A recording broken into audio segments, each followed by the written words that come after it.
Sometimes the heroes who save us wear the faces we least expect. Sometimes the very people we look down upon carry the weight of our survival on their shoulders. In a great hall filled with wealthy nobles, a proud woman named Yrsa sees only a dirty, silent warrior and decides to humiliate him in front of everyone. She calls him a dog. She mocks his appearance. But when the firelight catches something on his chest, everything changes. The tattoo she glimpses belongs to the Ravenborn clan, warriors of legend who vanished years ago. This giant she insulted is Torald, the very man whose courage once saved her family from certain death. Now she must face a terrible truth. The hero she's spent her life honoring in stories is standing right before her, and she just destroyed him with her words. What happens when pride meets the very legend it helped create? Before we jump back in, tell us where you're tuning in from.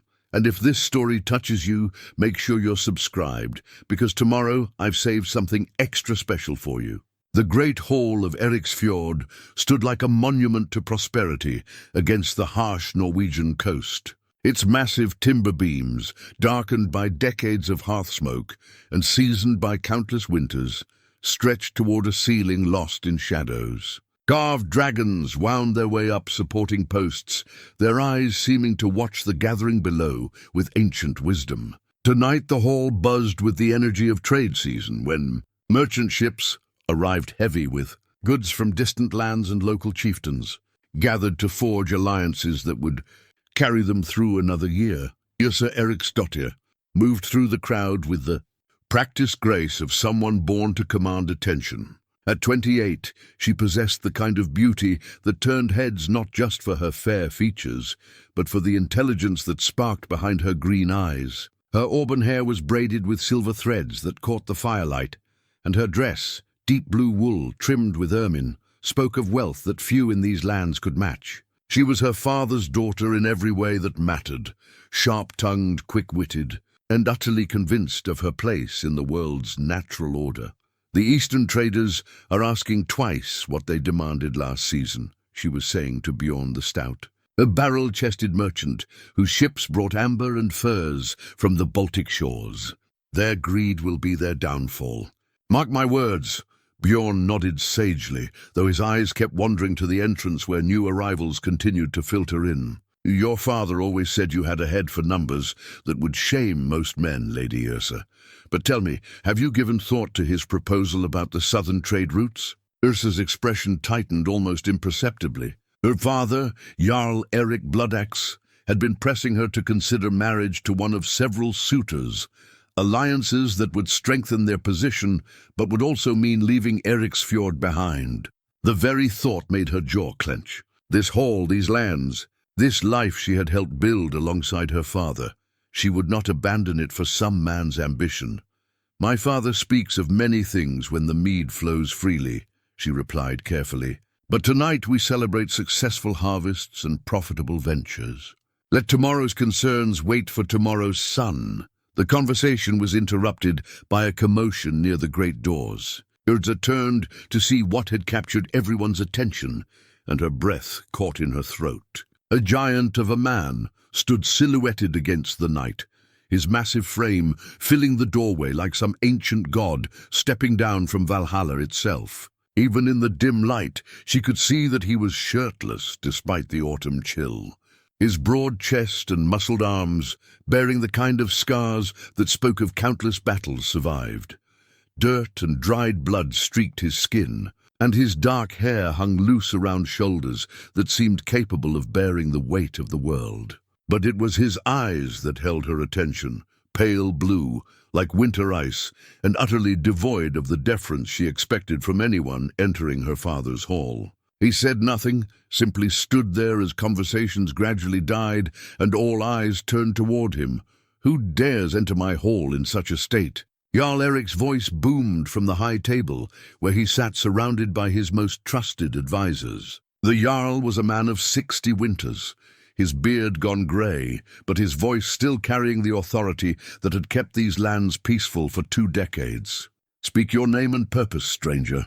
The giant remained silent for a long moment, his gaze sweeping across the assembled nobles and merchants with something that might have been contempt. When he finally spoke, his voice was low and gravelly, like stones grinding together. "I am Torald. You sent word that you needed a man to guard your halls during the trade season. I have come." A murmur rippled through the crowd. This was the warrior Eric had hired. This silent, dirty giant who looked more like a berserker than a civilized guardsman. Yrsa felt a surge of indignation on her father's behalf. How dare this man present himself in such a manner before the most important gathering of the season? "You look more beast than man," she called out, her voice carrying clearly across the now silent hall. "Do you not know proper courtesy when entering a noble's home? Or did your mother never teach you to wash before appearing before your betters?" A dangerous stillness settled over the room. Even the crackling of the great hearth seemed to quiet. Torald's pale eyes found hers across the distance, and for a moment Yrsa felt something cold settle in her stomach. But her pride was stronger than her instincts, and she had never backed down from a challenge in her life. "Look at him," she continued, addressing the crowd now rather than the man himself, "covered in filth like some wild animal. Is this what passes for a warrior these days? I've seen hunting dogs with better manners." The insult drew nervous laughter from some of the younger nobles, though the older men remained conspicuously silent. Torald took a step forward, then another. The sound of his bare feet on the stone floor seemed unnaturally loud. As he moved closer to the great hearth, the firelight began to play across his chest, revealing details that had been hidden in shadow. Yrsa continued her verbal assault, emboldened by the attention she was drawing. "Perhaps we should find him a kennel outside with the other strays," she said, her voice dripping with disdain. "Though I doubt even our hounds would claim kinship with something that smells of ash," and her words died in her throat as the firelight fully illuminated Torald's chest. There, etched in faded but unmistakable ink across his broad torso, was a tattoo that made her blood turn to ice. It was not the crude marking of some common warrior or the simple designs favored by raiders. This was something far older, far more significant. The image showed a great raven with wings spread wide, its talons gripping a hammer that crackled with lightning. Woven around the bird were runic symbols that seemed to dance in the flickering light. And beneath it all was a single word in the old script, Ravenborn. The hall fell into a silence so complete that Yrsa could hear her own heartbeat thundering in her ears. Every person in that room knew the stories. Every child raised in these lands had heard the tales whispered by firelight on long winter nights. The Ravenborn were legend, a clan of warriors blessed by Odin himself, protectors who appeared when darkness threatened to swallow the world. But they were gone. Had been gone for 20 years, vanished after the great fire that consumed 3 villages in a single night. Only one had survived that inferno, they said, a boy who had walked through flames to lead the survivors to safety before disappearing into the wilderness. A boy who had become a man, and that man had become a myth. Old Ragnhild, the skald who kept the stories alive, rose shakily from her place near the fire. Her ancient voice cracked as she spoke, but every word carried the weight of absolute certainty. Torald Ravenborn, the firewalker, the last of his line. She fixed Yrsa with eyes clouded by age, but sharp with memory. The boy who saved your uncle's family when Grimhold burned. The man whose courage saved the bloodline that brought you into this world. The words hit Yrsa like a physical blow. Uncle Sven's family, her own blood, had lived in Grimhold 20 years ago. She had heard the story countless times, how a mysterious warrior had appeared from nowhere to lead them through the flames when raiders had set the village ablaze, how he had carried the children to safety and then vanished into legend. Her own existence depended on that act of heroism, and she had just called that hero a dog. The silence stretched like a taut bowstring, ready to snap. Yrsa stood frozen in the center of the hall, her face pale as fresh snow, while Torald remained motionless near the hearth. The firelight continued to dance across his chest, making the raven tattoo seem almost alive, its wings appearing to flutter with each flicker of flame. Jarl Erik slowly rose from his high seat, his weathered hands gripping the carved arms of his chair. When he spoke, his voice carried a weight that made even the strongest warriors bow their heads. "Torald Ravenborn, by Thor's hammer, I should have recognized you myself." He stepped down from the dais, each footfall echoing in the oppressive quiet. 20 years I have wondered what became of the boy who saved my brother's family. 20 years I have told that tale to anyone who would listen. The Jarl's eyes found his daughter, and Yrsa felt her stomach drop at the disappointment she saw there. "You stand before a living legend, child. A man whose deeds are sung in halls, from here to the eastern kingdoms. And you have shamed not only him, but our entire house with your words." Yrsa wanted to speak, wanted to explain that she had not known, but the words stuck in her throat like thorns. How could she have known? The stories spoke of a youth, not this massive battle-scarred giant. But even as she formed the excuses in her mind, she knew they rang hollow. She had judged him based on appearance alone, had let her pride override basic courtesy. Around the hall, the gathered nobles and merchants began to whisper among themselves. Some looked at Torald with newfound respect, while others stared at Yrsa with expressions ranging from pity to poorly concealed satisfaction. She had made enemies over the years, with her sharp tongue and sharper wit, and some clearly relished seeing her brought low. "The stories say you died in the Great Fire," called out Olaf the Grey, an old warrior who served as one of Eric's advisors. "How do we know this man speaks truth? Any wanderer could claim the name and bear false marks." Torald's gaze shifted to the old warrior, and when he spoke, his voice carried the quiet authority of absolute conviction. "The night Grimhold burned, your brother Leif wore a bronze armband shaped like a serpent. Your sister-in-law Astrid had just given birth to twin boys, and she could barely walk. I carried her while Leif led the other children through the smoke. We sheltered in the old mine shaft until dawn, and when the raiders had gone, I helped them reach the ships at Blackwater Bay." Olaf's face went white. Those details had never been part of the public telling of the tale. Only family would know such intimate specifics. "By the gods," he whispered, "it is truly you." The confirmation sent a ripple of awe through the crowd.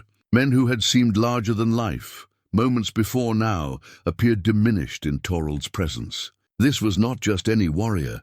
This was a figure from legend, a man whose very existence bridged the gap between myth and reality. Yrsa felt the weight of every eye in the hall upon her. The humiliation burned in her chest like molten iron, but beneath it lay something worse, genuine remorse. She had wounded a man who deserved honor, not insults. A man whose courage had preserved her very bloodline. "I must apologize," she began, her voice barely above a whisper. The words felt inadequate, like trying to mend a shattered sword with silk thread. "I spoke without knowledge, without thought. I have dishonored you and myself." Torald's pale eyes regarded her with an expression she could not read. Not anger, she had expected anger. Not contempt, though she deserved it. Something else entirely, something that made her feel more exposed than any rage could have accomplished. "Words once spoken cannot be recalled," he said finally. "Like arrows loosed from a bow, they find their mark and remain there." He paused, and in that silence, Yrsa heard the judgment she feared most, not fury but dismissal.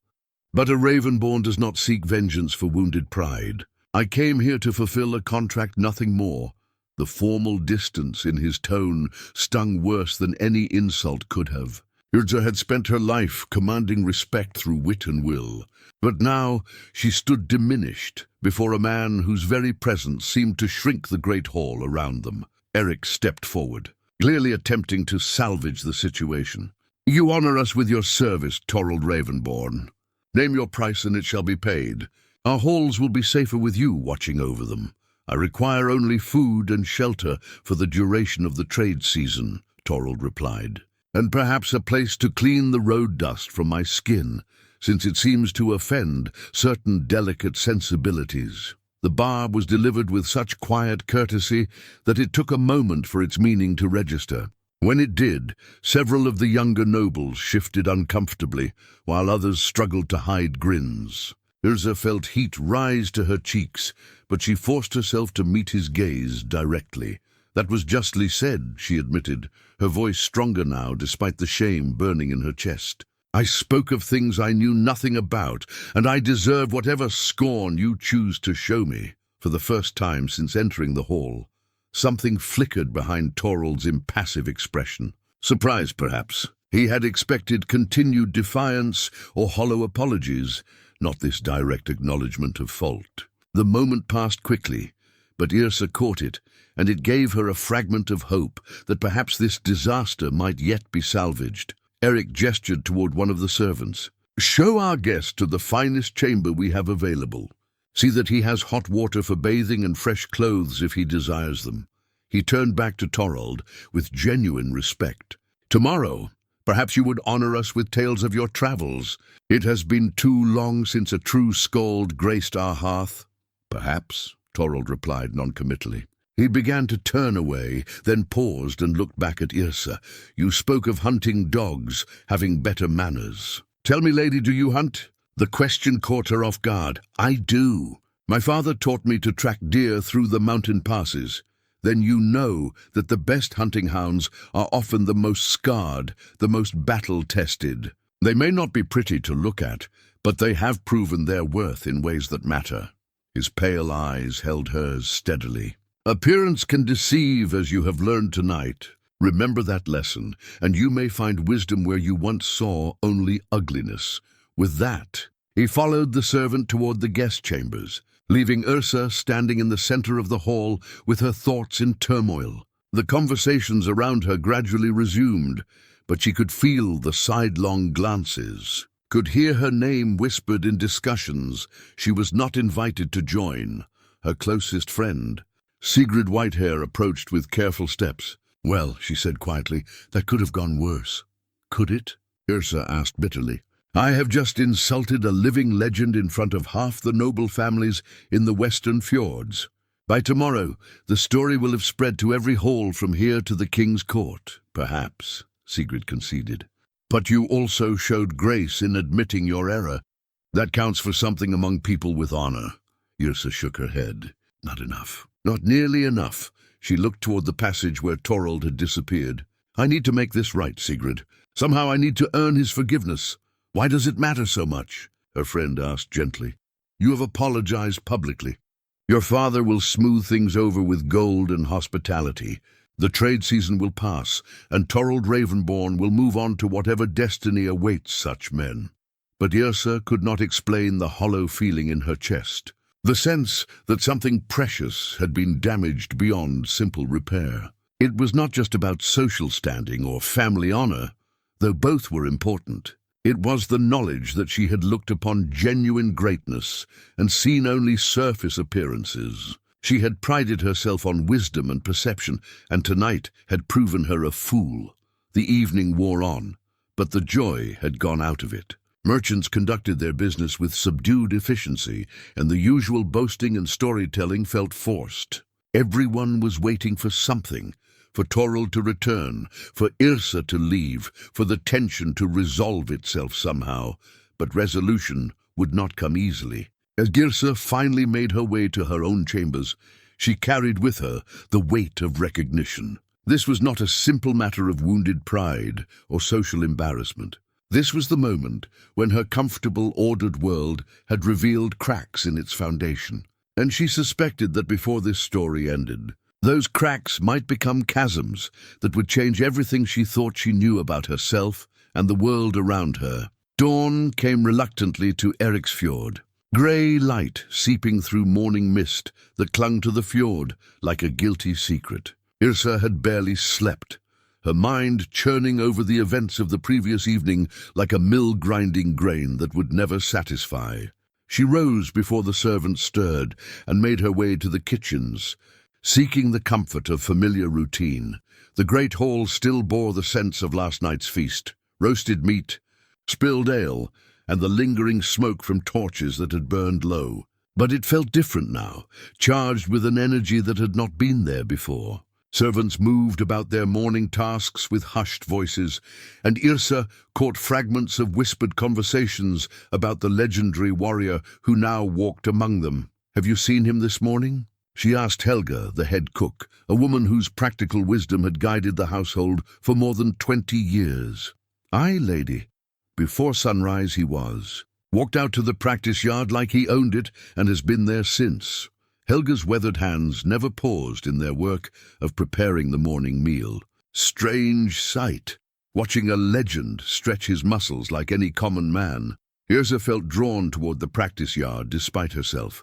Part of her wanted to avoid Torald entirely, to let time dull the sharp edges of last night's humiliation. But a larger part, the part that had never learned to back down from a challenge, demanded that she face this situation directly. The practice yard lay behind the main hall, a large space enclosed by wooden walls, where the household guards trained with sword and spear. As Yrsa approached, she could hear the distinctive sound of steel cutting air, followed by the solid thunk of blade-biting wood. She paused at the entrance, suddenly uncertain. Through the morning mist she saw him. Torald moved with a fluid grace that seemed impossible for a man of his size, his massive frame flowing from one combat stance to another as he worked through what appeared to be a complex training routine. He wielded a practice sword, plain steel, nothing fancy, but in his hands it seemed to sing through the air with deadly precision.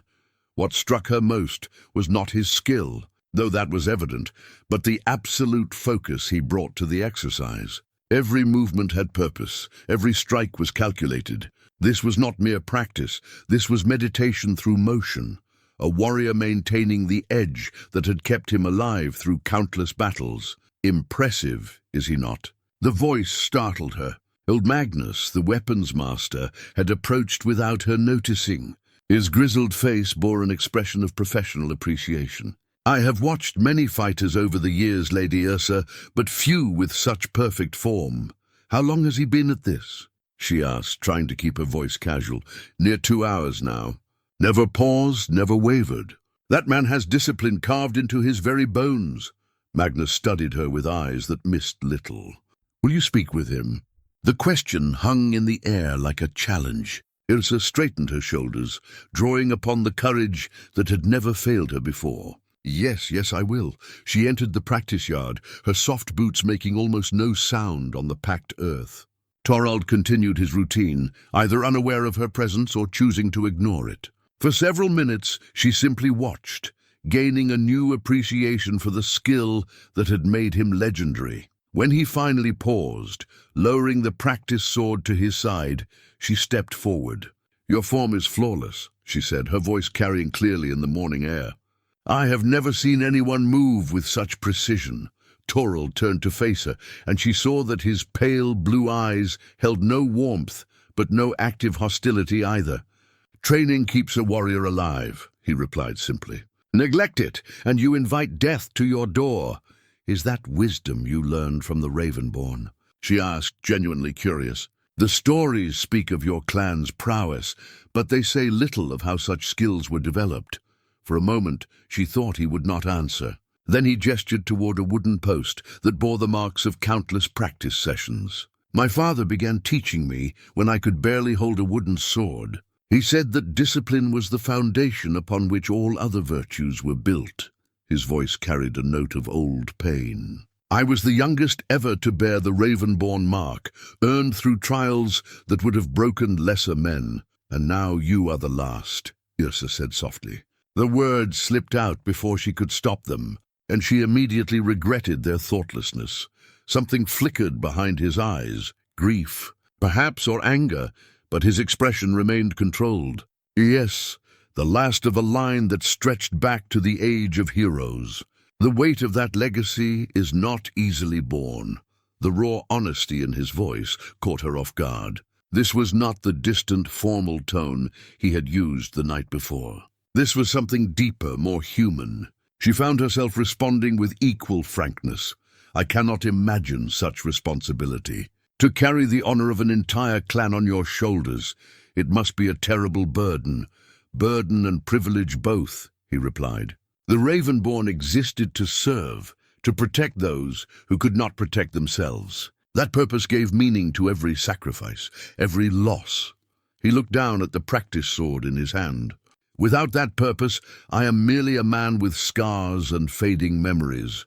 The pain in his words was unmistakable, and Yrsa felt her heart constrict with sympathy she had not expected.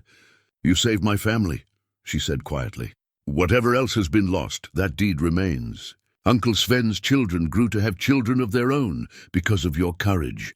One family among thousands," Torald replied, but she could hear that her words had reached him. A single bright moment in a world grown dark. They stood in silence for a moment, the morning mist swirling around them like ghosts of conversations yet to come. Yrsa felt the weight of unspoken apologies, of explanations that seemed inadequate in the face of what she was beginning to understand about this man. "I want to make amends," she said finally. "Last night, what I said, it was unforgivable. But if there is any way to earn your pardon, I would hear it." Torald studied her face with those unsettling pale eyes, as if weighing her sincerity against some internal measure. "You spoke from ignorance, not malice," he said at length. "That can be forgiven, though not easily forgotten." "Then tell me how to prove my sincerity," she pressed. "What would convince you that my regret is genuine?" "Actions speak louder than words," he replied. "Time will reveal whether your remorse runs deeper than wounded pride." The challenge was clear, and Yrsa found herself nodding acceptance even as her mind raced to understand what form such proof might take. She had never had to earn forgiveness before. Her position, her father's power, her own quick wit had always been sufficient to smooth over any difficulties. But this was different. This man answered to no earthly authority save his own conscience. "I will earn that forgiveness," she said with quiet determination. "Whatever it takes, however long it requires." Something shifted in Torald's expression, not softening exactly, but a recognition that her words carried genuine intent. "We shall see," he said. "Time tests all promises, Lady Yrsa. Time reveals all truths." As she made her way back to the hall, Yrsa carried with her a new understanding of the task she had set herself. This would not be a matter of grand gestures or clever words. This would require her to prove herself worthy of respect from a man who had lived legends that others only dreamed about. The challenge both terrified and exhilarated her. The second day of Torald's presence brought new complications that Yrsa had not anticipated. Word of the legendary warrior's arrival had spread beyond the hall's walls like wildfire across dry grass, and by mid-morning curious visitors began arriving at Eriksfjord's gates. Some came seeking glimpses of living legend, others hoping to hire his services, and a few with darker purposes altogether. Yrsa watched from the solar window as her father received a delegation of merchants from the southern kingdoms. Their leader, a thin man with calculating eyes named Harald the Merchant, spoke in urgent whispers about bandits plaguing the trade routes. She could not hear the details, but the frequent glances toward the hall told her they were discussing Torald's potential involvement. "You are brooding again," Sigrid observed, settling into the chair beside her friend. "This obsession with the Ravenborn will accomplish nothing but your own misery." "It is not obsession," Yrsa protested, though her eyes remained fixed on the courtyard below. "It is responsibility. I created this situation with my thoughtless words. I must be the one to resolve it. And how do you propose to do that? The man barely acknowledges your existence. Yesterday you brought him breakfast and he thanked you with all the warmth of a glacier. This morning you offered to show him the best hunting grounds, and he declined with perfect politeness. What will you try next, throwing yourself at his feet and begging forgiveness?" The suggestion stung, because it was not entirely without merit. Yrsa had indeed been making overtures that bordered on the desperate, each one met with courteous indifference that somehow felt worse than outright hostility. But she could not explain to Sigrid the growing certainty that this situation was about more than wounded pride or social embarrassment. "There is something about him," she said quietly, "something beyond the legends and the scars. He carries pain that has nothing to do with physical wounds." "All warriors carry such pain," Sigrid replied pragmatically. "It is the price of their chosen life, but that does not make it your burden to bear." Before Yrsa could respond, commotion erupted in the courtyard below. She leaned forward to see a group of rough-looking men approaching the main entrance. their bearing suggesting anything but peaceful intentions. At their head walked a giant nearly as large as Torald himself, but where the Ravenborn moved with controlled grace, this man radiated crude violence. Eric Bloodaxe. The stranger bellowed, his voice carrying easily to the solar window. "I would speak with you about the dog you harbor in your halls." Yrsa's blood turned cold. She recognized the voice now, Grim the Red, a notorious mercenary leader whose reputation for brutality was whispered in fearful tones throughout the region. What business could such a man have with her father? "We should go down," she said, rising quickly. "This feels like trouble." They descended to the great hall just as the doors opened to admit Grim and his men. Up close, the mercenary leader was even more intimidating, scarred and weathered, with pale scars crisscrossing his massive arms and a face that spoke of countless violent encounters. His red hair was braided with iron rings, and his eyes held the flat deadness of a man who killed without conscience. Jarl Eric received the visitors with careful neutrality, though Yrsa could see the tension in her father's shoulders. "Grim the Red, what brings you to my halls?" "I seek the man who calls himself Torald Ravenborn," Grim replied, his gaze sweeping the hall until it found Torald standing quietly near the far wall. "We have unfinished business, he and I." The temperature in the room seemed to drop several degrees. Yrsa looked at Torald and saw no surprise in his expression, only a weary resignation that suggested he had been expecting this confrontation. "The Ravenborn are all dead," Grim continued, his voice dripping with malicious satisfaction. "I should know. I helped kill them. 20 years ago, my men and I burned their settlement to ash and bone. No one survived that fire, yet here I stand," Torald replied quietly. "Perhaps your information was incomplete." Grim's laugh was like the sound of grinding stone. "Oh, you survived the fire, boy. I remember you well, the whelp who escaped while better men burned. But surviving fire does not make you Ravenborn. It makes you a coward who ran when his clan needed him most." The accusation hung in the air, like poison, and Yrsa felt her breath catch. Around the hall, conversations died as everyone strained to hear how Torald would respond to such a devastating charge. "You know nothing of what happened that night," Torald said, his voice still controlled but carrying an undercurrent of barely leashed fury. "You lit the fires and rode away, satisfied with your work. You never saw what came after." "I saw enough," Grim sneered. "I saw the great Ravenborn clan reduced to screaming prey. I saw their precious settlement become a funeral pyre. And I saw you running like a rabbit while your kinsman died." He took a step closer, hand moving to the sword at his hip. "The only question is whether you have grown a spine in the years since, or if you are still the same coward who valued his own life above his family's honor." The challenge was unmistakable, and everyone in the hall held their breath, waiting for Torald's response. But before the Ravenborn could speak, Yrsa found herself stepping forward, her voice ringing with authority she had not known she possessed. "How dare you bring such accusations into my father's hall?"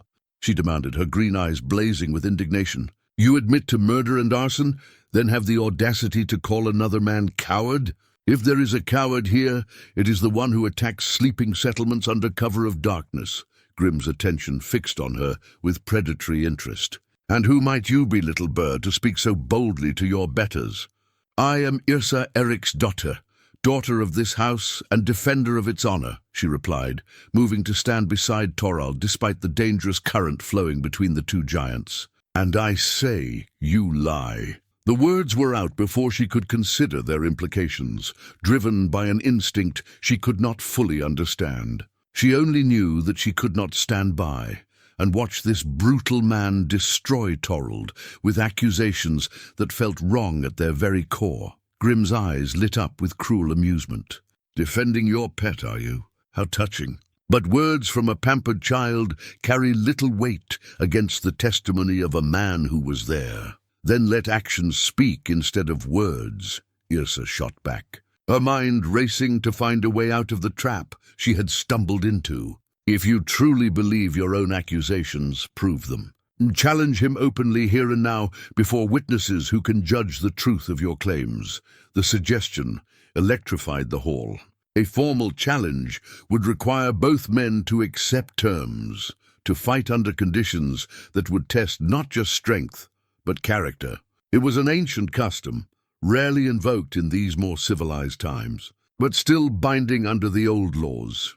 Torald turned to look at her, and for the first time since their first meeting, she saw something like respect in his pale eyes. He had not asked for her defense, had not needed it, but she had offered it nonetheless. The gesture would not be forgotten.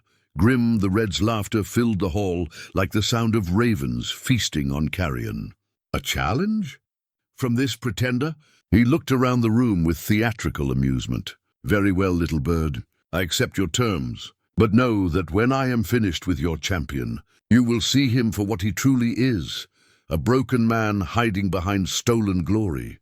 Jarl Erik stepped forward, his face grave with the weight of ancient responsibilities. If formal challenge is given and accepted, then it must be conducted according to the old ways. 3 trials, strength, skill, and wisdom. Each man will choose one trial, and the gods will choose the third through casting of lots. Yrsa felt her stomach clench as the full implications of what she had set in motion became clear.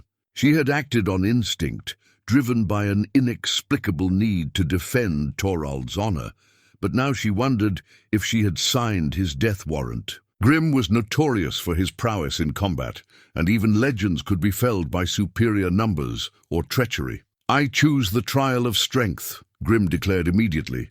Let us see if this supposed Ravenborn can match a real warrior in contests of power. All eyes turned to Torald, who had remained silent throughout the exchange. When he spoke, his voice carried the calm certainty of a man who had faced death so many times, it held no terror for him. I choose the trial of wisdom. Let us see if brute force can overcome understanding. The crowd murmured at this unexpected choice. Most warriors would have selected skill, a sword fight or archery contest where superior technique might overcome raw power. But wisdom, that was the province of scalds and seers, not battle-hardened fighters. Erik reached into a leather pouch and withdrew 3 carved stones, each marked with ancient runes. He cast them onto the wooden table before him, and they clattered to a stop in a pattern that made the old men nod knowingly. The gods have chosen the trial of endurance, he announced. The 3 trials will commence at sunset, giving both men time to prepare. As the formal proclamation was made, Yrsa felt a hand touch her elbow. She turned to find Torald standing beside her, his expression unreadable. "We need to speak," he said quietly. "Privately?" She followed him from the hall, acutely aware of the stares that tracked their movement. They walked in silence to the small garden behind the kitchen quarters, a peaceful space where herbs grew in neat rows, and the sounds of the great hall faded to a distant murmur. "Why?" Torald asked when they were alone. The single word carried layers of meaning. Why had she defended him? Why had she forced this confrontation? Why had she chosen to involve herself in matters that were not her concern? Yrsa struggled to find an answer that would make sense even to herself. "Because he was wrong," she said finally. "I do not know what truly happened 20 years ago, but I know cowardice when I see it, and I know courage." "You are no coward. You know nothing about me," Torald replied, but there was no anger in his voice, only a weary sadness that spoke of old wounds never properly healed. "You know stories, legends, myths told by firelight. The reality is far more complex and far less noble." "Then tell me the reality," she challenged. "Help me understand what really happened that night."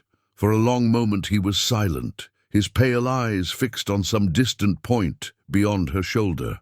When he finally spoke, his voice carried the weight of 20 years of guilt and self-recrimination.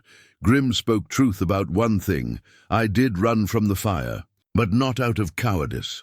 He paused, and she could see him gathering the strength to continue. "My father sent me away before the attack came. He had received word that mercenaries were approaching, and he knew they would show no mercy to anyone bearing the Ravenborn mark. I was barely 16, the youngest of our clan, and he ordered me to take 3 families and lead them to safety in the mountains." "You were following orders," Yrsa said softly. "That is not cowardice, that is duty, is it?" Torald's laugh was bitter as winter wind. I told myself that for years, but the truth is more complicated. Part of me was relieved to leave, grateful for an excuse to avoid the coming battle. I was young and afraid, and when my father gave me a way to preserve my life while claiming it was for duty's sake, I took it. The raw honesty in his confession took her breath away. This was not the sanitized heroism of the stories. This was the messy, complicated reality of a boy thrust into impossible circumstances. "And the rescue at Grimhold?" she asked. "That came after. When we reached the mountain settlements, we found them burning too. Grim's men had spread out across the region, killing indiscriminately. The families I was supposed to protect were scattered or dead, and I was alone with the weight of my clan's legacy and my own failures." He looked directly at her now, and she saw the pain that had never fully healed. "So I went back, not out of courage, but out of guilt. I needed to prove to myself that I was not the coward I believed myself to be. And you saved my uncle's family," she said firmly. "Whatever your motivations, you chose to risk your life for strangers. That is heroism, regardless of how it began. One family out of hundreds that died," Torald replied. "A single bright moment in an ocean of darkness. It does not balance the scales of justice." Yrsa felt something shift inside her chest, a recognition that went beyond sympathy to something deeper and more complex. This man carried burdens that would have crushed lesser spirits, yet he continued to honor the obligations his clan had sworn to uphold. His humility made his heroism more genuine, not less. "The challenge," she said, bringing them back to the immediate crisis. "Can you defeat him?" "In straight combat, doubtful. Grim is a formidable fighter, and he has the advantage of choosing strength as his trial. I am skilled, but I am also older now, and he has been honing his craft through constant warfare." Torald's expression grew thoughtful. "But challenges are not always won through superior force. Sometimes wisdom finds paths that strength cannot follow. What will you do?" "What I must," he replied simply. "I will honor the challenge and accept whatever fate the gods decree. But know this, Lady Yrsa, whatever happens tonight, you bear no responsibility for the outcome. This confrontation was inevitable from the moment Grim learned of my survival. You merely chose the time and place." As they walked back toward the hall, Yrsa found herself wrestling with emotions she could not fully name. What had begun as an attempt to make amends for a social embarrassment had evolved into something far more significant. She was beginning to understand that her initial judgment of Torald had been wrong in ways that went far beyond simple courtesy. The man she had dismissed as a crude warrior was proving to be something far more complex, a figure of genuine tragedy and hard-won wisdom whose very existence challenged her assumptions about heroism itself. The afternoon hours crawled by with the agonizing slowness of a winter's death. Word of the challenge had spread throughout the settlement like ripples from a stone cast into still water, and by midday visitors were arriving from neighboring holds to witness what promised to be either a vindication of ancient honor or its final destruction. Yrsa found herself unable to concentrate on the usual tasks that filled her days. The ledgers recording grain stores and trade agreements seemed trivial when weighed against the approaching trials. She moved restlessly through the hall, observing the preparations with growing unease. Her father had taken charge of organizing the challenge according to ancient customs that few remembered in their entirety. Old Magnus and two other greybeards were consulted repeatedly as they struggled to recall the proper protocols. The trials would be held in the main courtyard, with torches providing light as the sun set behind the western mountains. "You are making yourself sick with worry," Sigrid observed, finding Yrsa standing at the kitchen window for the third time in an hour. "The Ravenborn has survived 20 years of hardship. He will survive this as well, will he?" Yrsa asked, not turning from her vigil. "Grim is younger, stronger, and he fights without honor or restraint. Torald carries the weight of his past like chains around his ankles. Perhaps that weight will prove to be strength rather than burden," Sigrid suggested. Men who have endured great suffering often find reserves of power that surprise even themselves. Before Yrsa could respond, a commotion in the courtyard drew her attention. Through the window, she saw Torald emerging from the armory, carrying something wrapped in oiled leather. He moved with purpose toward a quiet corner of the yard, away from the gathering crowd of spectators. Without conscious decision, she found herself leaving the kitchen and making her way outside. She approached cautiously, not wanting to disturb what appeared to be a private moment of preparation. Torald was unwrapping his burden with the careful reverence of a priest handling sacred relics. As the leather fell away, Yrsa gasped at what was revealed. The sword that emerged was unlike anything she had ever seen. Its blade seemed to drink in the afternoon light, and runes ran along its fuller like captured lightning.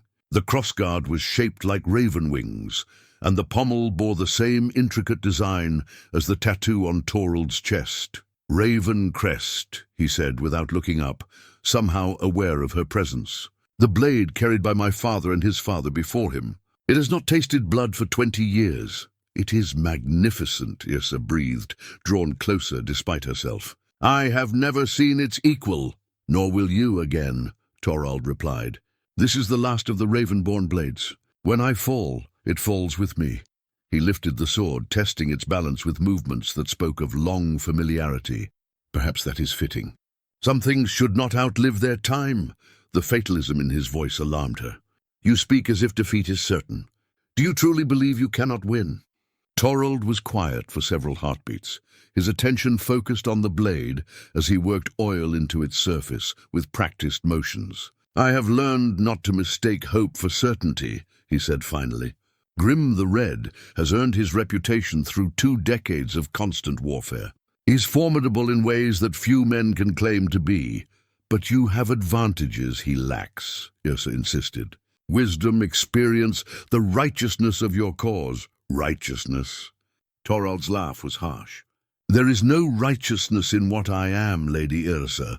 I am a relic of a dead age, a man who has outlived his purpose. If I fall tonight, perhaps it will be justice finally served."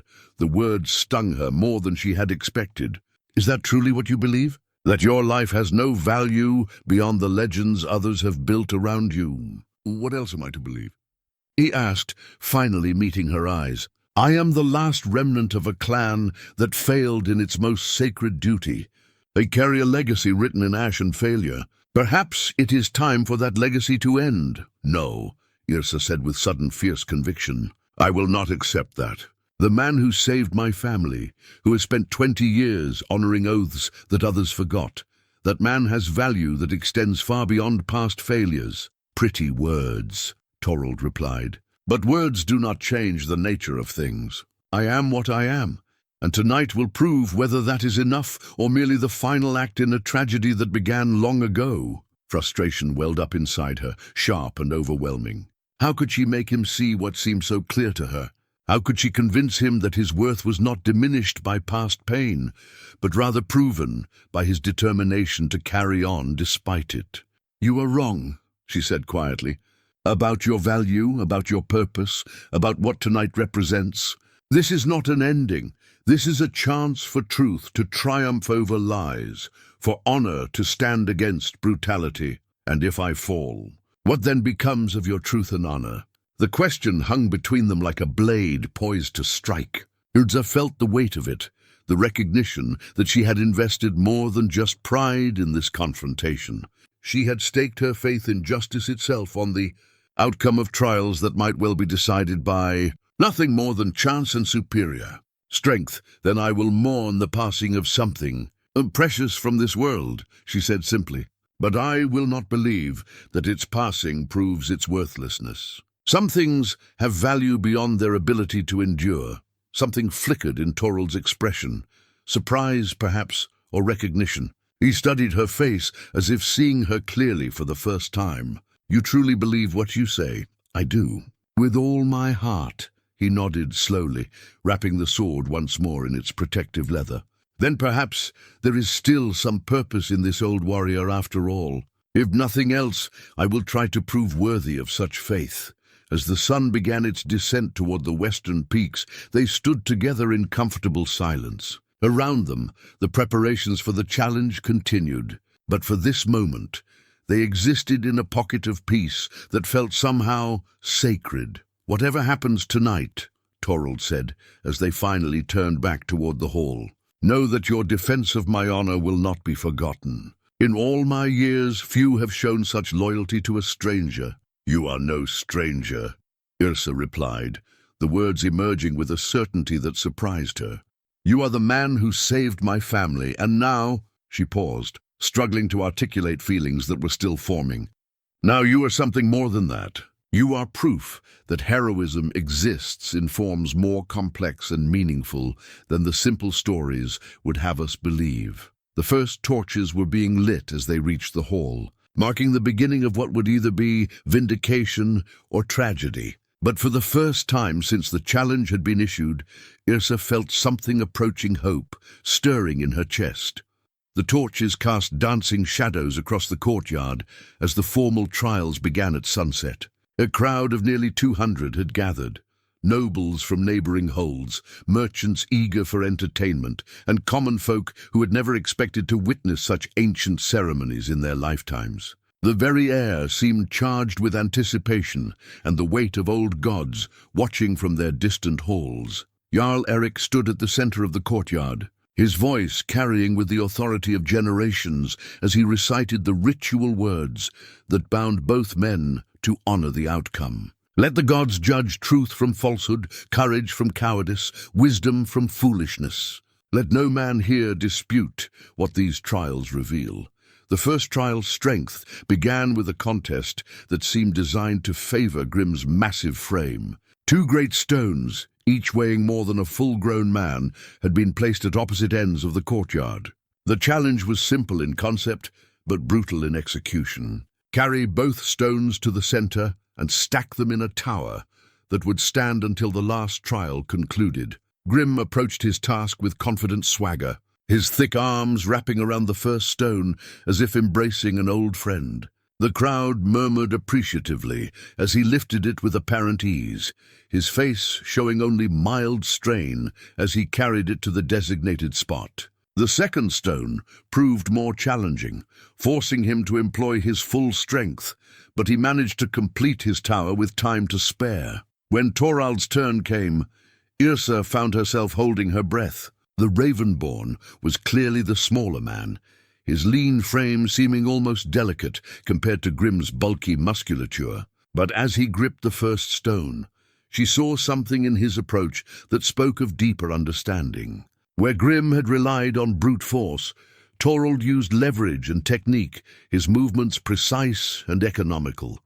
The first stone was positioned with careful attention to balance. The second required every ounce of strength he possessed, and Yrsa could see the strain written across his features as he lifted and maneuvered it into place. But when he stepped back, his tower stood solid and true, its stones locked together in a configuration that seemed somehow more elegant than Grim's crude pile. "The first trial ends in balance," Erik announced, though Yrsa detected a note of relief in his voice. "Each man has proven his strength adequate to the task. The trial of wisdom came next, and here the advantage seemed to shift decisively in Torald's favor. The challenge required each man to solve a riddle posed by the oldest skald present, a woman named Astrid, whose memory stretched back to the days when such contests were common. "A warrior fights a battle he cannot win against an enemy he cannot defeat," she intoned, her ancient voice carrying clearly across the silent courtyard. "Yet he emerges victorious without striking a single blow. How can this be?" Grim's face darkened as he struggled with the riddle, his practical mind clearly more suited to straightforward problems than abstract puzzles. He offered several answers: trickery, magic, superior numbers, but each was rejected by the gathered skalds who served as judges. When Torald's turn came, he answered without hesitation. "The warrior fights against his own fear. The enemy is despair, which cannot be defeated by sword or strength. Victory comes not through conquest, but through acceptance. accepting that some battles must be fought regardless of their outcome, because the fighting itself transforms the warrior into something greater than what he was. The crowd stirred at this response, recognizing wisdom that went beyond mere cleverness. Even some of Grim's supporters nodded grudging approval, though their leader's face twisted with barely contained rage. "The second trial goes to Torald Ravenborn," Eric declared, and Yrsa felt her heart leap with hope. One trial remained, endurance, and suddenly victory seemed possible. But as the preparations for the final trial began, something went wrong. Yrsa noticed it first as a subtle change in the crowd's behavior, conversations that stopped abruptly when she approached, meaningful glances exchanged between men she did not recognize. Then she saw them, a dozen hard-faced warriors who had not been present for the earlier trials, their hands resting casually on weapon hilts. The realization hit her like a physical blow. Grim had not come alone, and he had no intention of accepting defeat honorably. The final trial, a test of endurance, that would require both men to maintain perfect balance on narrow poles while resisting various distractions, would provide the perfect opportunity for treachery. She tried to reach her father, but found her path blocked by seemingly casual obstacles, conversations that drew her into unwilling participation, requests for her attention on trivial matters. By the time she broke free, the final trial was already beginning. The endurance test required both contestants to stand on wooden posts barely wider than a man's foot, positioned 12 feet apart. They would be subjected to various challenges while maintaining their balance: thrown objects, distracting noises, physical discomfort. The last man standing would be declared the victor. Torald and Grim took their positions as full darkness settled over the courtyard. The torches created a circle of light that left the surrounding areas in deep shadow, perfect cover for hidden archers or knife throwers. Yrsa's heart pounded as she scanned the crowd, trying to identify the threats she could feel gathering like storm clouds. The trial began innocuously enough. Both men stood steady as servants threw soft bundles at them, testing their balance and reflexes. Gradually, the challenges intensified. Heavier objects, louder sounds, longer periods of stress. Neither warrior showed signs of faltering, their concentration absolute despite the growing chaos around them.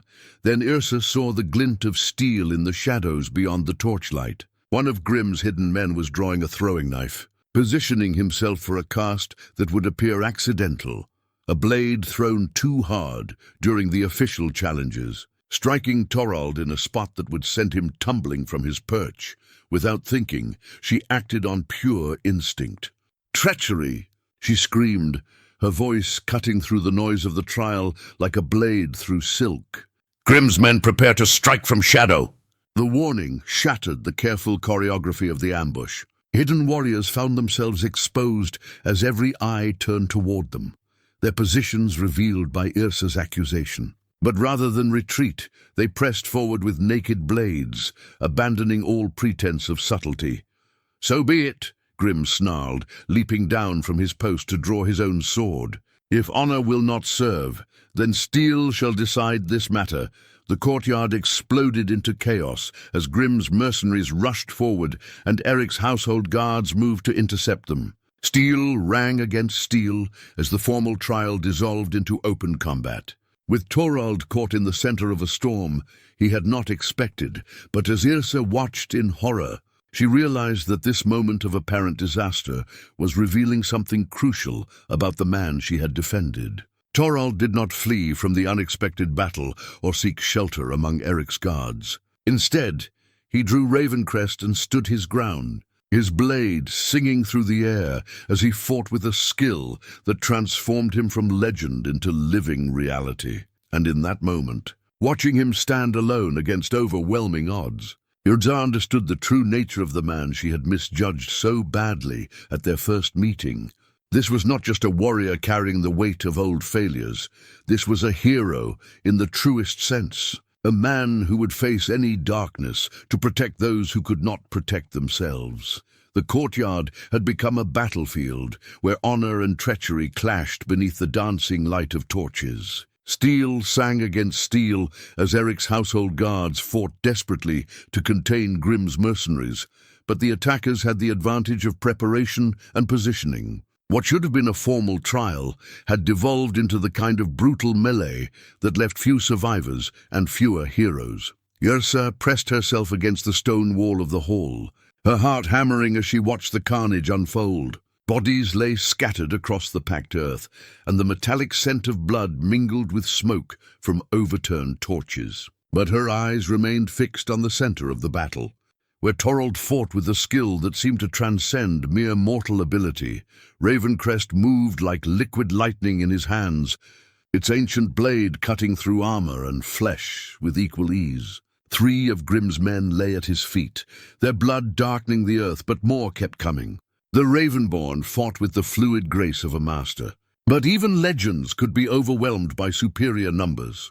"We must help him," she said to Magnus, who had appeared at her side with a battle axe that looked like it had seen service in a dozen wars. "Your father's orders are to keep you safe," the old weapons master replied grimly. "This is warrior's work now."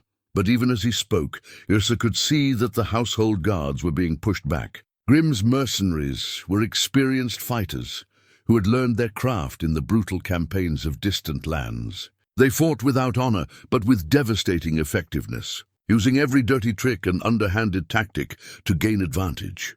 Near the center of the melee, Grim himself had engaged 2 of Eric's best warriors simultaneously. The massive mercenary leader fought with a crude but effective style, his great sword cleaving through shields and armor alike. As Yrsa watched in horror, he struck down both men with successive blows, clearing his path toward Torald. 20 years I have waited for this moment," Grim bellowed as he advanced on the Ravenborn. 20 years to finish what I started when I burned your precious clan to ash." Torald turned to face his nemesis, and in the torchlight, Yrsa saw something in his expression that made her breath catch. This was not the weary resignation she had seen earlier, nor the controlled discipline of his training sessions.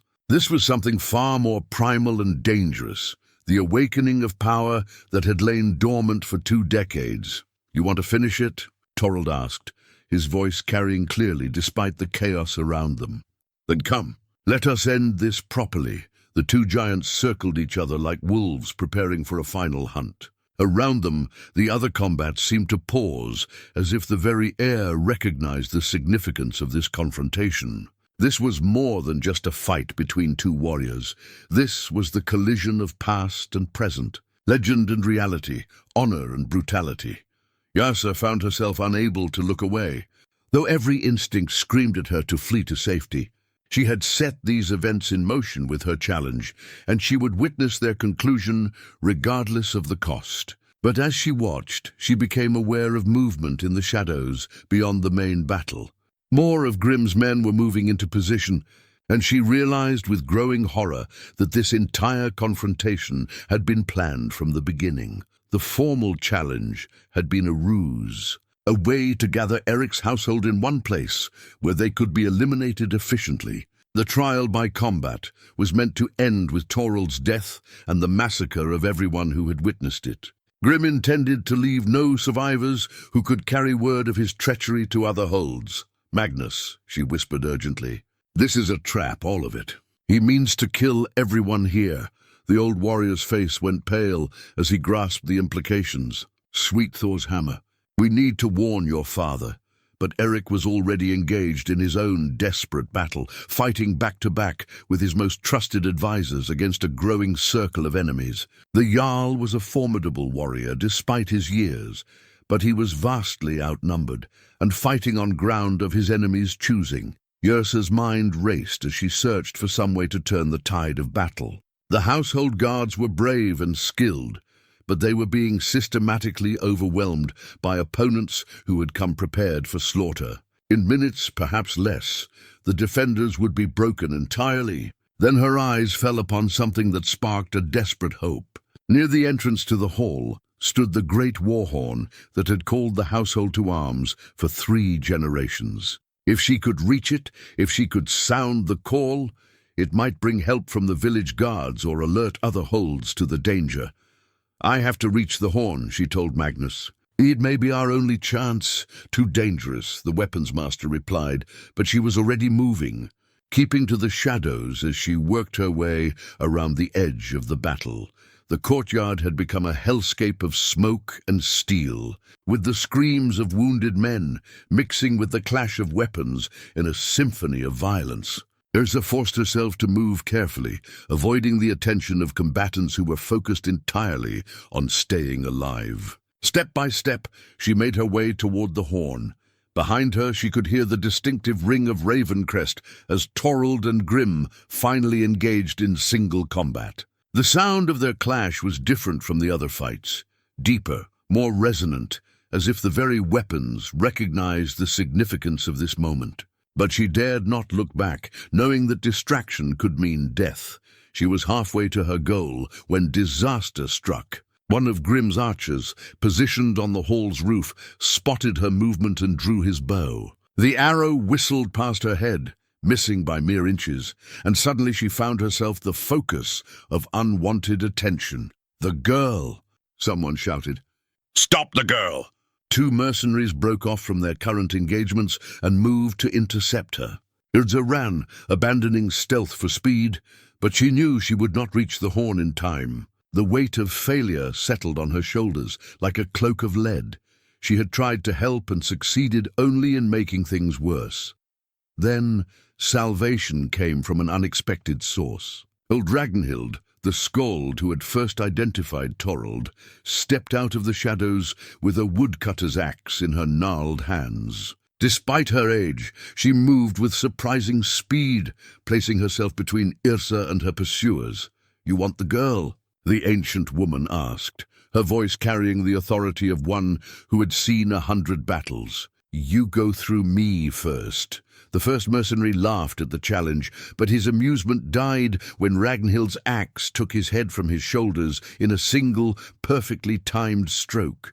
The second man hesitated just long enough for Yrsa to reach the horn and grasp its leather-wrapped handle. At the sound that emerged when she blew into the ancient instrument was like the voice of the gods themselves, deep, resonant, and carrying for miles across the fjord.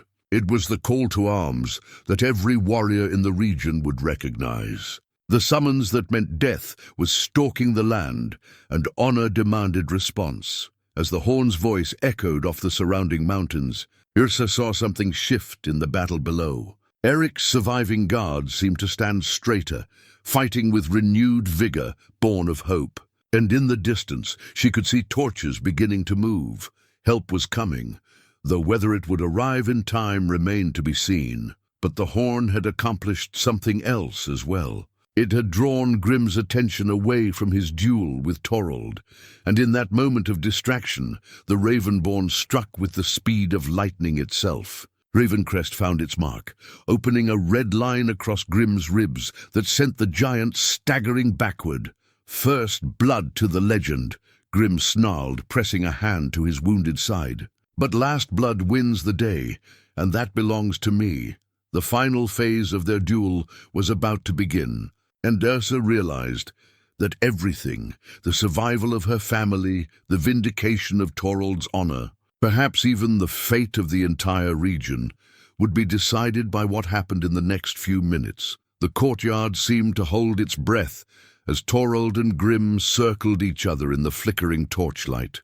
Around them, the larger battle had reached a desperate crescendo, but for these two warriors, nothing existed beyond the deadly dance they were performing. Blood from Grimm's wound darkened his shirt, but the giant showed no signs of slowing. If anything, the injury seemed to have awakened something even more dangerous within him. "You always were quick with a blade," Grimm admitted, his voice carrying grudging respect, even as his eyes burned with hatred. "But speed means nothing when you lack the will to finish what you start. That was always your weakness, boy. Too much conscience, not enough killer instinct." Torald said nothing, but Yrsa could see the tension in his shoulders, the careful way he held Ravencrest as he waited for his opponent's next move. The ancient sword seemed to thrum with power in his hands, its runes glowing faintly in the firelight as if responding to the proximity of battle. You want to know the truth about that night?" Grim continued, his voice taking on a taunting quality that made Yrsa's skin crawl. "Your precious father didn't send you away to save civilians. He sent you away because he knew you were too weak to stand with real warriors when death came calling."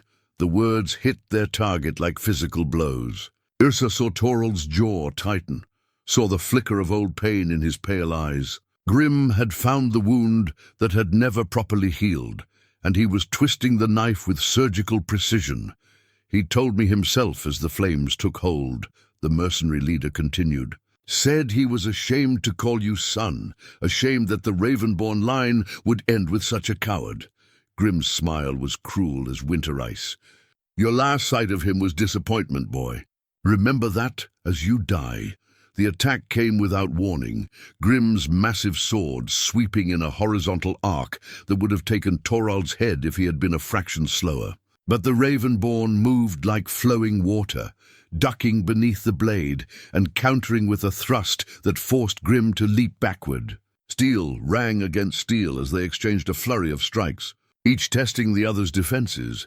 Yrsa found herself pressed against the stone wall, her hands clenched into fists as she watched the deadly ballet unfold before her. Every instinct screamed at her to look away, to flee to safety, but she could not abandon Torald now. Not when he was fighting demons from both past and present.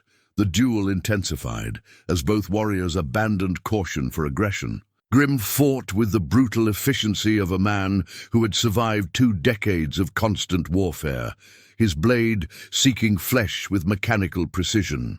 But Torald moved with something beyond mere skill.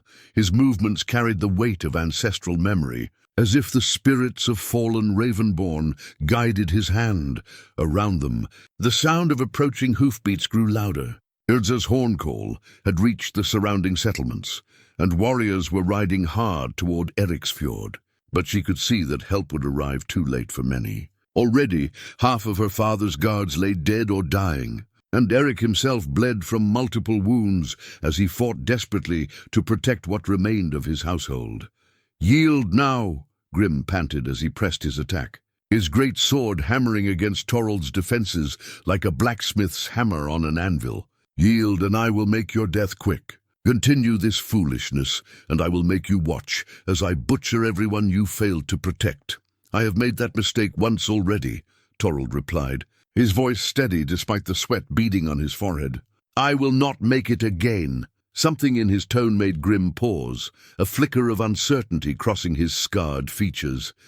For the first time since the battle began, the mercenary leader seemed to recognize that he might be facing something more dangerous than he had anticipated. That moment of hesitation was all Torald needed. Ravencrest moved like liquid lightning, its ancient blade finding the gap between Grim's armor plates and opening a second wound across his sword arm. The giant roared in pain and fury, his next attack coming wild and desperate. But desperation made men dangerous in ways that skill alone could not match. Grim abandoned all pretense of swordsmanship and threw himself bodily at Torald, using his superior weight to bear the smaller man to the ground. They rolled across the blood-stained earth, grappling for advantage as their weapons skittered away across the stones. Yrsa's heart stopped as she saw Grim's massive hands close around Torald's throat. The mercenary's face twisted with savage joy as he began to squeeze, pouring all his strength into finishing the fight through brute force. Torald clawed at the choking grip, his face beginning to darken as his air was cut off. "This is how it ends," Grim hissed. "Not with songs and glory, but with mud and blood, and the last desperate gasps of a broken man. Your father would be proud." But even as the words left his lips, Torald's hand found something in the dirt beside him, a fallen dagger, dropped by one of the earlier casualties. With the last of his strength, he drove the blade up and under Grim's ribs, finding the gap in the giant's armor that his own weight had opened. Grim's eyes went wide with shock and pain. His grip on Torald's throat loosened as his own life began to ebb away, dark blood flowing between his fingers as he pressed them to the wound. "Impossible," he whispered. "You were always too weak." "Perhaps," Torald gasped, rolling away from his dying enemy. But weakness taught me something that strength never could, that sometimes survival matters more than pride. Around them, the tide of battle was finally turning.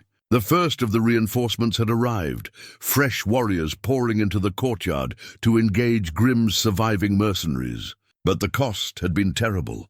Too many good men lay dead, and the peaceful prosperity of Eriksfjord had been shattered in a single night of violence.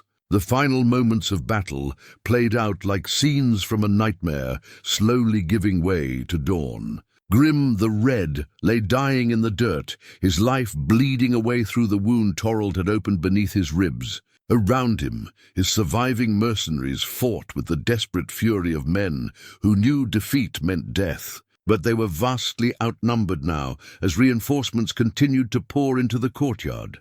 Torald struggled to his feet, retrieving Ravencrest from where it had fallen during their final grapple.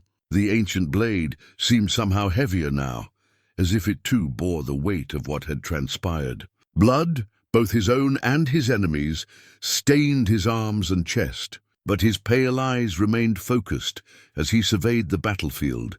Yrsa ran to him, abandoning all pretense of safety as she rushed across the corpse-strewn courtyard. "Are you hurt?" she asked, her hands hovering over his visible wounds without quite daring to touch them. "Nothing that won't heal," he replied, though she could hear the exhaustion in his voice. "But your father—" "Here," Eric called out weakly from where he sat propped against the hall's wall. The Jarl's arm hung useless at his side, and blood seeped through makeshift bandages, but his eyes still held their keen intelligence.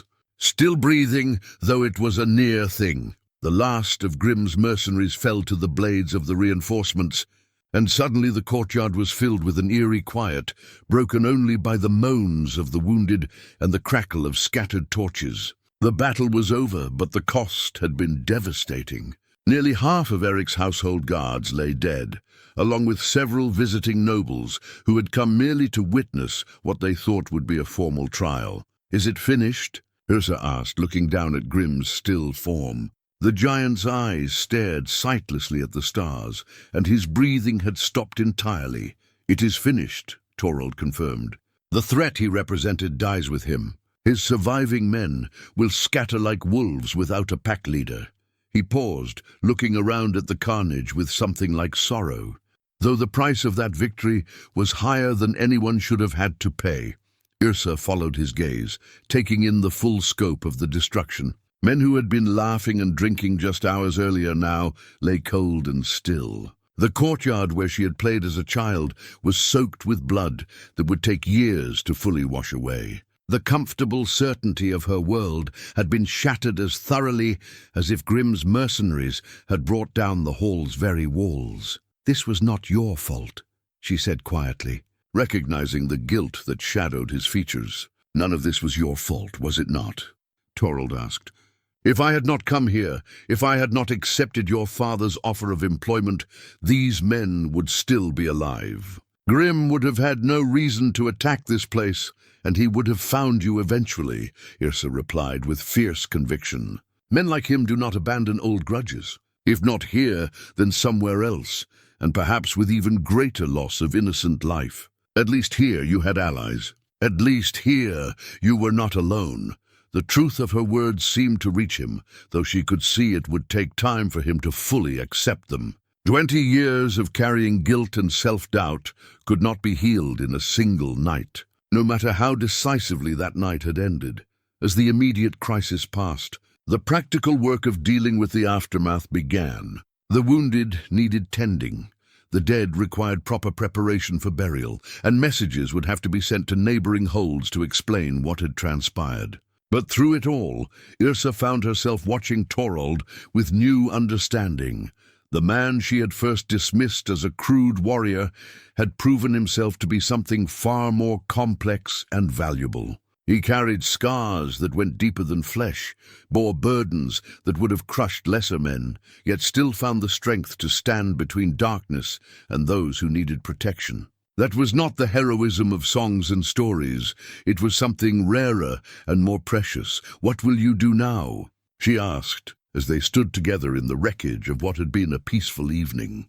Grim is dead, but there will be others who remember the old grudges. Torald was quiet for a long moment, his gaze fixed on the stars that seemed unusually bright in the clear night sky. When he spoke, his voice carried a note of something she had not heard before. Not hope exactly, but perhaps the possibility of hope. "I do not know," he admitted. "For 20 years, I have simply endured, moving from place to place without purpose beyond survival. But tonight," he paused, struggling to articulate thoughts that were still forming. "Tonight, I remembered what it felt like to have something worth protecting."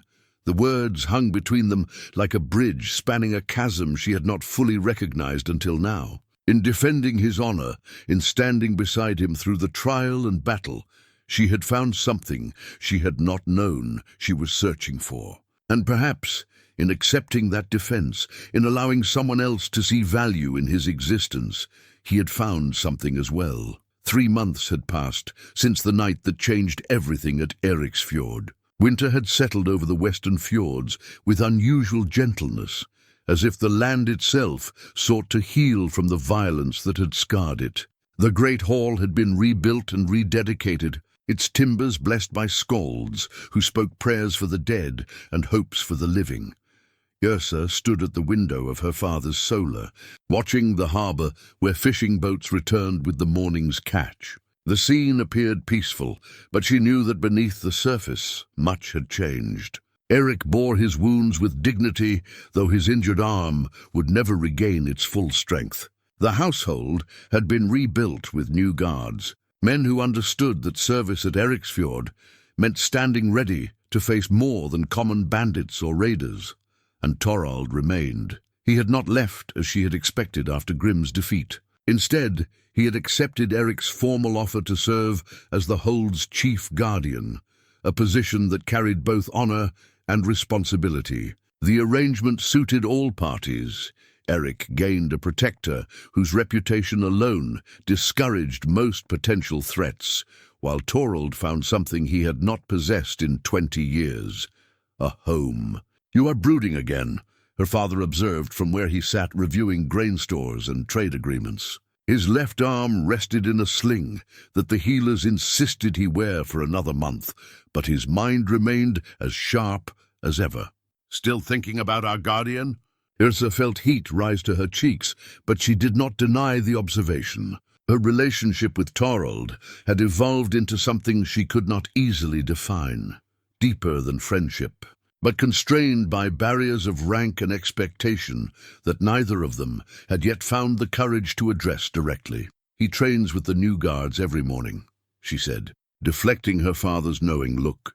"Some of them are beginning to show real skill under his instruction. And in the afternoons, he walks the harbor with you, discussing poetry and philosophy like some court scholar," Erik replied with amusement. "An unusual courtship, if that is what this is." "It is not courtship," Yrsa protested, though her voice lacked conviction. We understand each other. We have shared experiences that created a bond of friendship." "Friendship," her father repeated thoughtfully. "Yes, I suppose that is one word for it. Though I notice you smile more often these days, and your sharp tongue has grown somewhat gentler.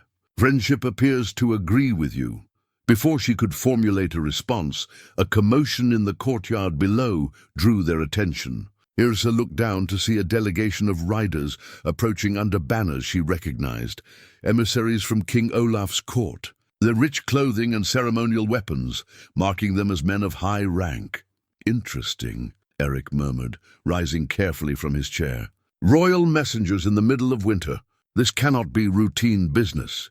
They descended to the great hall, where Torald was already waiting with the household guard. He had cleaned and armed himself with characteristic efficiency, though Yrsa noted that he wore Ravencrest openly at his side, a statement that could be read as either respect or warning, depending on the visitor's intentions.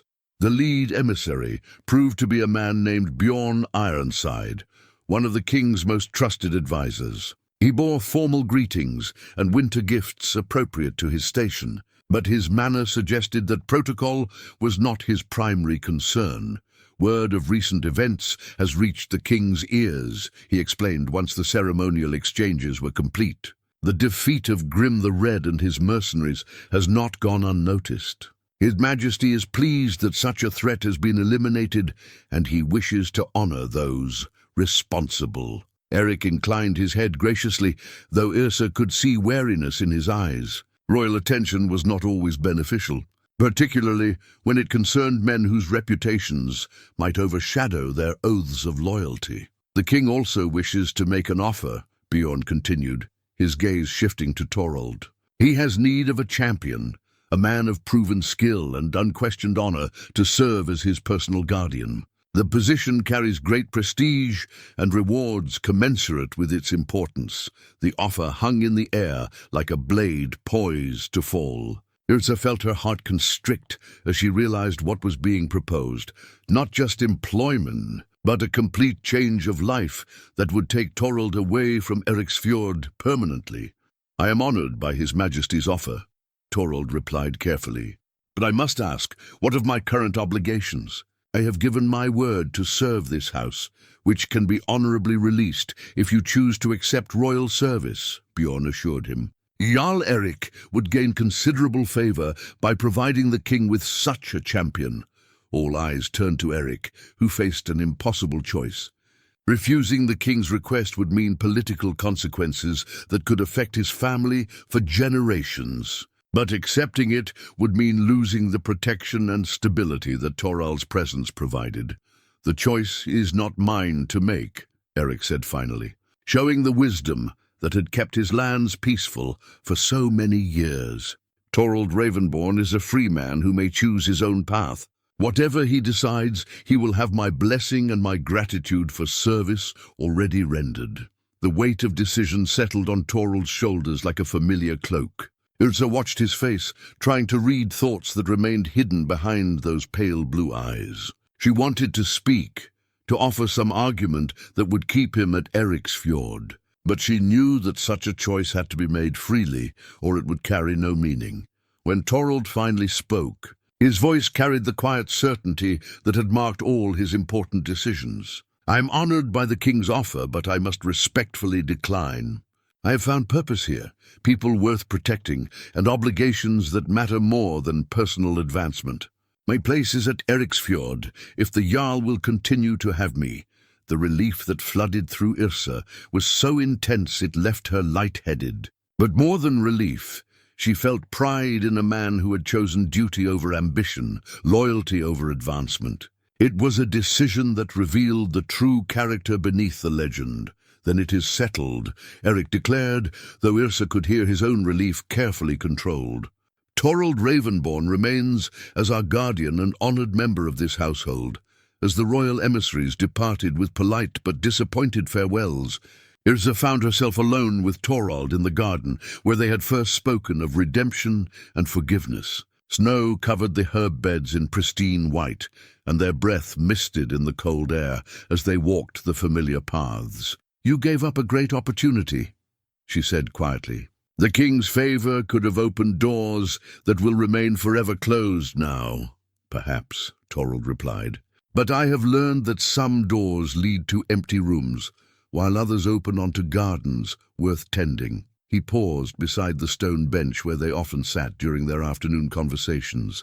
"I spent 20 years wandering without purpose. I will not make that mistake again."